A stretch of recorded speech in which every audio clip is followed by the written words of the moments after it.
95% of world population growth is happening in the megacities of the Third World, like Mexico City, Lagos, Mumbai, Seoul and Manila. In 1950, just 86 cities had a population of over 1 million. Today, there are over 400, and by 2015, there will be over 550. In 1950, Lagos had a population of just 300,000. By 2004, well over 13 million lived there. By 2015, it will have grown to 23 million, according to one estimate. So we've travelled to Lagos for a special report tonight on how this uncontrolled population growth has made one of the world's largest cities one of the world's largest slums. Kamian Zerin reports.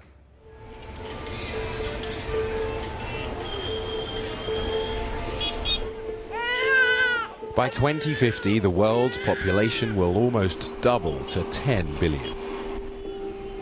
95% of this growth is happening in places like this, the urban areas of the developing world.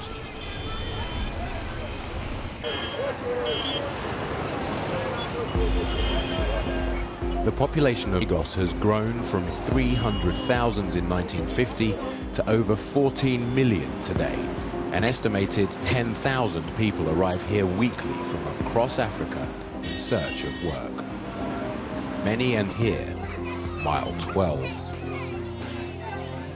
It's a massive slum close to a large bus terminal and market. At its heart is a dump that recycles drums containing toxic waste. The dangers don't discourage new arrivals who need work to survive. 11-year-old Basirat Sikuru came here with her sister when their parents died.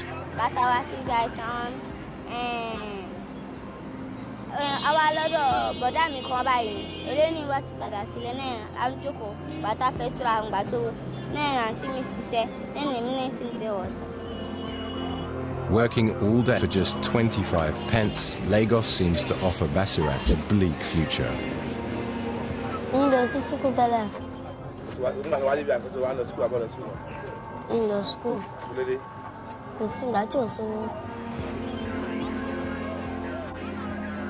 Wages have fallen so low in African cities that researchers have coined the wage puzzle, as it's so hard to calculate how people manage to survive.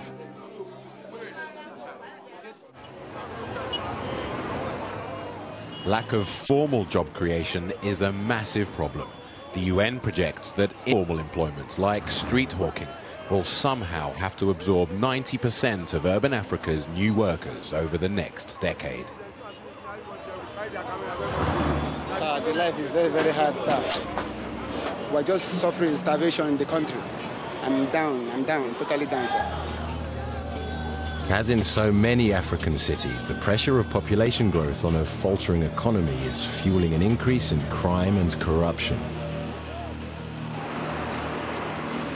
This place under a motorway intersection in the heart of Lagos is notorious. It's home to gangs of young criminals known as area boys. There's no accommodation here. The boys simply sleep where and when they can. There are many crew here. Many crew here, you understand? So everybody has their own crew. We used to fight each other, you know, killing each other. And most of them sell weed, you know. Many sell weed.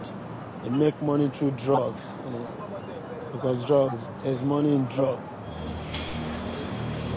There's no shortage of willing recruits to this life. Unemployment among young men in Africa is at over 23%. These area boys survive by demanding protection money from people who enter their patch. Typically, they target motorists, but anyone will do. When you're on the streets, when you're collecting money, if people say no, they're not going to give you money, what do? I fight them. Some give me, some don't give me.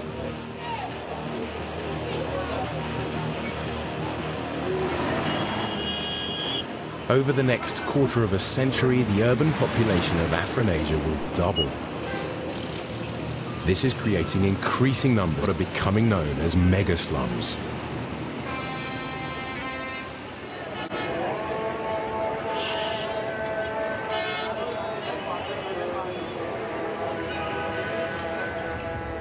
One of the biggest mega slums is a jungle right here in Lagos.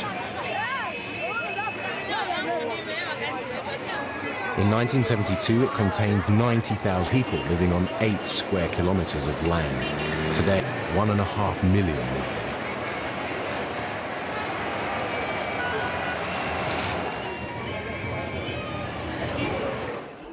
The population explosion is putting massive pressure on land here. People build in the most squalid of landscapes. Let me correct an impression. This place was not a fuse dump. What we have seen here is the collective struggle and effort of various individual members living in this community to get a space for themselves to live. A product of the entire neglect of the state in building houses for everybody in this community. The residents here have used the rubbish that litters the landscape as landfill to reclaim this area from the swamp. Most of the refuse is from people's homes, but dangerous hospital waste is found here too. Many slum settlements across the globe have no clear legal status, so residents live in constant fear of eviction. In Lagos, this anxiety was dramatically realized when in 1990, bulldozers were sent in to clear the neighboring slum of Morocco, making over 300,000 people homeless instantly. As a fellow slum neighborhood, everybody felt the jitters that where is going to be the next place? Are we going to be the next place?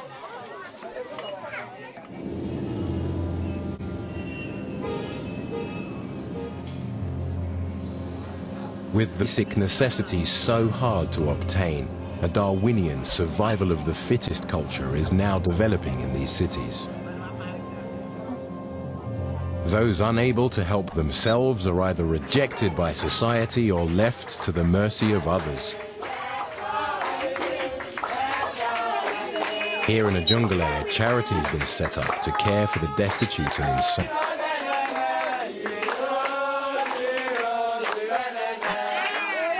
Its founder, Concern Felicia Martins, has no medical or psychiatric training, but now cares for over 140 patients, including children and infants.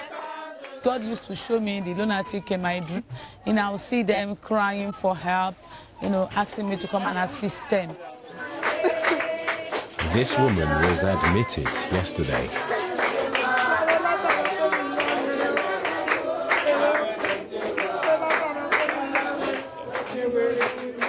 You've got some people chained. Why do you have some people chained up? Some people who has been... You've got chains. Oh, okay. You see, there are 2 reasons to chain them. One, we have to stop them from escaping while they are still sick.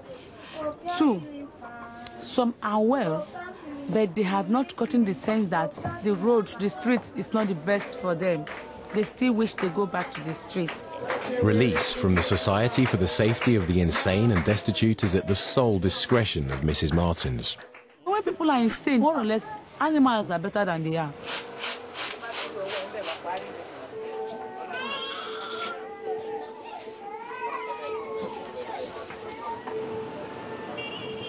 By 2020, Lagos will be at the heart of a massive West African conurbation, with a population equal to the eastern seaboard of the United States. By then, it may be the biggest single footprint of urban poverty on Earth. The UN Population Fund has issued a stark warning, the unprecedented move to cities taking place across the world. If we plan ahead, we'll create conditions for a stable world, they say. If we don't find education, jobs and houses for people in cities, then these populations will become destructive to themselves and us.